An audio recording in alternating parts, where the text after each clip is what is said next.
Hello everybody, welcome to Austin Rusty Bucket. Subscribe to the channel if you have not already and drop a like on this video. I am trying to hit, actually I have to set a new goal. I guess 100 by the end of the year. I could do more than 100. It's only 20,000 more than I currently have. I don't know, I'll figure it out. Some sort of goal by the end of the year, maybe 150. That seems steep. That's 70. I don't know. I didn't think about this before I started. Anyways, it's a new year. Didn't quite hit the 80K goal by the end of the year, but here we are now. I don't know if the channel's hit it yet, but it's like less than 100 away at this point. And in today's video, I'm going to talk about two things, and that is Coby White and how he has been playing for the Chicago Bulls lately, as well as the fan all-star voting, because I have some thoughts on that.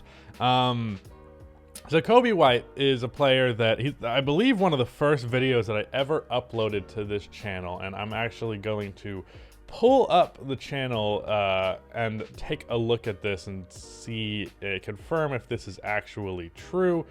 One of the first videos I uploaded on this channel 11 months ago was I am done being nice to Coby White. And the reason I titled it that is because Coby White is somebody who I didn't really like as a prospect when the Bulls got him, and I didn't really like him that much in his rookie year, even though he showed flashes. And then 11 months ago was his second season, and he was continuing to not be particularly great. And one of the biggest issues I had with Coby White was people projecting this way too high of a ceiling on him that I just simply did not see. Ironically, the ceiling that I saw for Coby White is the type of player that he has been as of late, and we're going to talk about that. But a lot of my grievance with Coby White was a lot of the fan base just simply overrated the hell out of the guy, and it bothered me. I feel like if there's any fan base that annoys me the most, it's actually probably Bulls fans, because I know that I'm watching just as much as you are. So for us to come away with drastically different conclusions, I don't necessarily know what you're doing, even though that's theoretically possible. But yeah, that was my beef with Coby White. It's weird saying that, especially because Coby White is only 2 weeks older than me, so it feels like we're practically the same damn age. He's going to turn 22 right before I turn 22. Go ahead and fire off your old jokes for those who aren't aware at this point. But yeah, Coby White, he was a player who just, a lot of his game was frustrating to me, and he'd have moments of being really good, and then he'd have moments of being really bad. And I don't know, I was just annoyed. Especially inconsistency is one of the biggest things that I bitch about. If you see me complain about a player, typically one of the biggest things that I complain about is going to be inconsistency. So that was my issue with Coby White. That said, I believed, especially this year with the Chicago Bulls, he was finally in the right situation for him to thrive, because one of the biggest problems with Coby White was he was essentially the second scoring option when he was on the floor, and sometimes relegated to the first option whenever Zach LaVine was on the bench, and he just simply was not built for that type of role, especially in an on-ball capacity. In Chicago now, there's so many creators, there's so many guys who can score, that Coby will never be the first option on the floor unless it's like garbage time, and even then he's too good to really be in the game at garbage time. So you don't have to worry about Coby White having too much responsibility. He has the right amount of responsibility, and the areas of his game that are weak are kind of hidden as a result of that, and the areas of his game that are strong, such as catch and shoot three-point shooting, are really good, especially now because he has so many guys capable of finding him open. Zach LaVine's reached the point of being a good passer. Nikola Vucevic is a really, really good passer for a center, and just a good passer, period. DeMar DeRozan's a good passer. Lonzo Ball is a good passer. There's just so much playmaking on this team that his three-point ability is now elevated significantly, and his having to create off of the dribble is just non-existent. So this year, Coby is averaging 4 less points per game and half the assists that he averaged last year. However, I think that's well worth the fact that his impact is arguably better, even if his counting stats are a little bit lower, because if we go to his advanced stats, he has the highest true shooting percentage of his career, and is actually a 57% true shooting, which is like 2% above league average, because I believe the league average true shooting percentage has gone down a little bit. So Coby is the most efficient he has ever been, and that's his total season stats after he absolutely shit the bed at the start of the season. So Contrast that to when he returned from injury. He had 5 points his first game. We're going to ignore that. But after coming back from that, I don't know if it was an injury, it was health and safety protocols. But since then, over 8 games, 5 of which he has started because of people being in and out of lineups, he has averaged 18 points, 3.5 assists, 3 rebounds, and he has shot 52% from the field on 12 attempts per game from the field, and 51% from 3 on 6.6 attempts per game.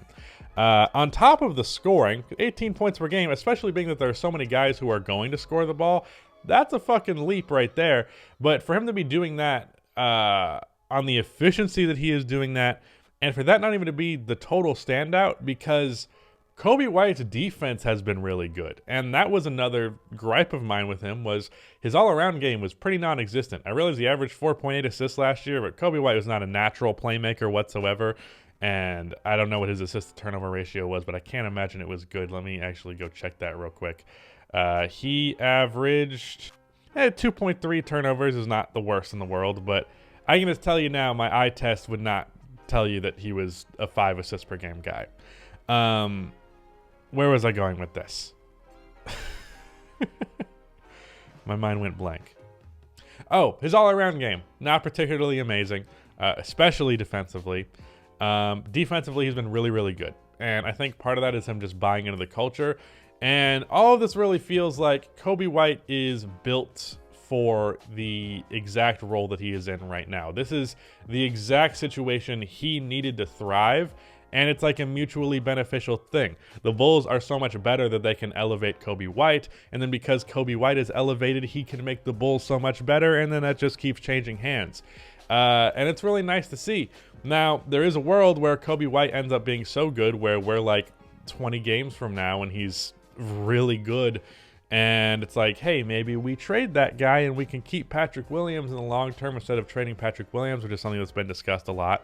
But even if they end up not trading anybody, Coby White, if he is like this 6-man scorer who can get like 14 points a game on really good efficiency, be one of the better 3-point shooters in the league, especially because the Bulls are really low in 3-point volume, even if they're number 1 in attempts, or number 1 in percentage. I believe they're also number 30 in attempts. Coby coming in there and being a high volume 3-point shooter could definitely alleviate that a little bit. It's just kind of perfect. Like, its whole situation is good for everybody involved. And I'm very happy to see it become the case. And I won't even necessarily say that Coby White proved me wrong, because I did say that this is the type of role that he was built for.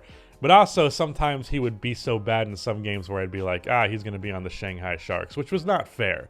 And that was mostly hyperbole. But either way, I'm very happy that he is finally good. And I'm hoping this is not just a flash in the pan, because granted, we are talking about an 8-game sample size here and 18 games for the season overall. So it's possible that he actually just falls back down to not being particularly good.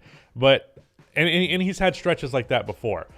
But I feel like this time around, he's actually going to figure it out. And I actually think he has figured it out. And especially just because the situation with the teams are so much different, I think this is the perfect situation for both parties. And then as for the all-star voting thing, I actually talked so much about Coby White, more than I anticipated, to the point where I'm probably just going to skim over this section. But there was a couple of stupid things voting-wise. This is the fan vote. And the thing is, I have lost the energy to get annoyed at the fan vote. And as far as fan votes go, this is one of the least egregious. It is egregious, but they've been worse. But of the standouts here, we have Carmelo Anthony, who's gotten 320,000 votes, and more votes than Rudy Gobert or DeAndre Ayton or Anthony Edwards or Russell Westbrook or Damian Lillard or Donovan Mitchell or Chris Paul. Carmelo Anthony got more votes than Chris Paul. He got more votes than Fred VanVleet, Darius Garland, Tyler Hero, Derrick Rose. Derrick Rose shouldn't be in voting to begin with. Kyrie got a bunch of votes, even though he's played 1 game this year.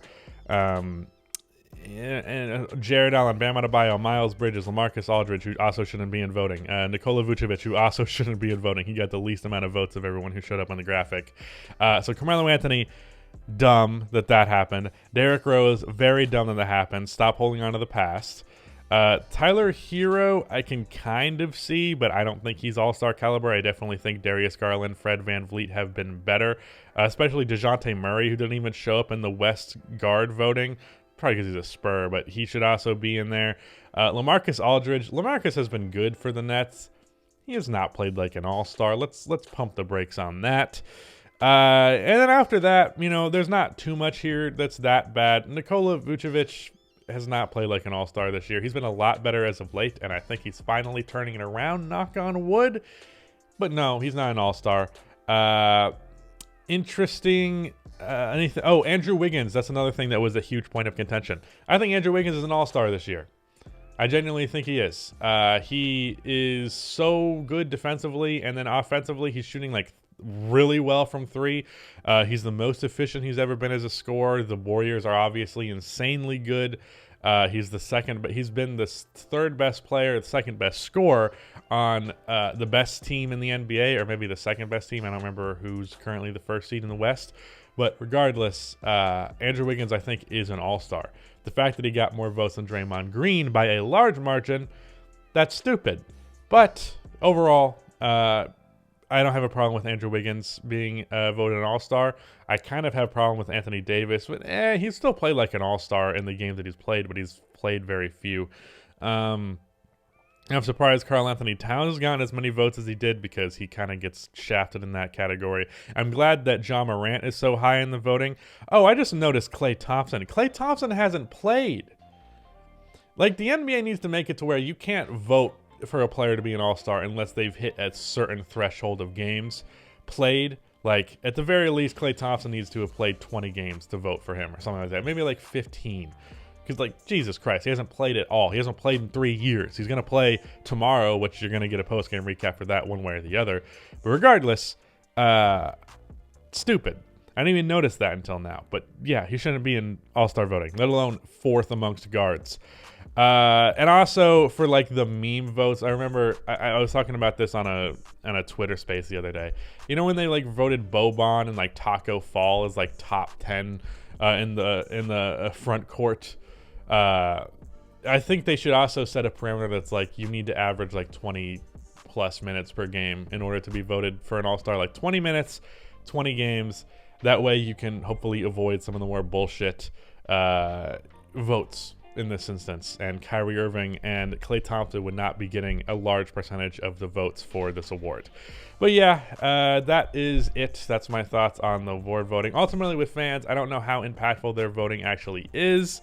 And I think it's stupid, but I don't really care enough. Like, I expect it to be stupid every year at this point, so why waste energy being mad at it? But yeah, that is it. Goodbye.